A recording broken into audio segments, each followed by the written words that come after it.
What if I take the wrong decision? He didn't look at me when he said it. His eyes stayed on the table, tracing invisible patterns with his fingers. The question lingered, longer than he probably intended. I didn't answer. I let silence do its work. After a few seconds, he looked up. How would you know? I asked. That your decision was wrong. He blinked. That wasn't where he expected the conversation to go. He paused. His shoulders shifted slightly. If things don't work out, that would mean I took the wrong decision, he said slowly. But that's hindsight, I said. And that's the one thing none of us have when we need it the most. We all want certainty before we act. A guarantee. A sign that says this will work out. But life doesn't offer that.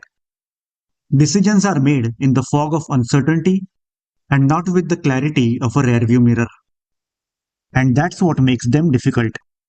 Not the complexity of the options, not the weight of the consequences, but the absence of certainty. We judge decisions by outcomes because outcomes are visible, tangible, easy to point at. If things worked out, it must have been a good decision. If they didn't, it must have been a bad one. It feels logical, it feels fair, but it's neither. A decision is not right or wrong because of how it turns out. A decision is right or wrong because of how it was made. That's a harder standard because it brings the focus back to you. Did you think it through? Not quickly, not superficially, but honestly, patiently, completely. Did you consider the facts you actually had? Not the ones you wish you had later, not the clarity that comes after things unfold, but what you truly knew in that moment. Did you make the decision based on who you are? Not who others expected you to be, not what would impress someone else, but what felt aligned with your understanding of yourself. Was it consistent with your values? The quiet ones, the ones that don't make noise but shape everything you do, the ones that define what matters to you even when no one is watching. And maybe the hardest one was this decision helping you become better? Not safer, not comfortable, but better. If the answer to these questions is yes, then the decision was right, even if it didn't work out, even if it led to discomfort, failure, or loss. Because what happened afterwards is just what happened. It's life unfolding, not a verdict on your thinking. We often fall into a subtle trap. We assume that if one decision led to a bad outcome, the other must have been better. But that's imagination, not reality. You don't know what would have happened if you had taken the other path. You never will. The path not taken stays clean, untested, unfairly perfect in your mind.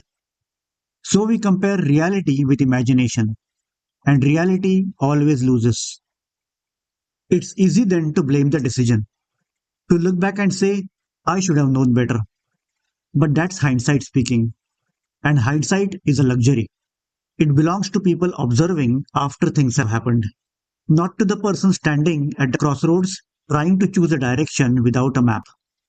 So, instead of blaming the decision, ask a different question.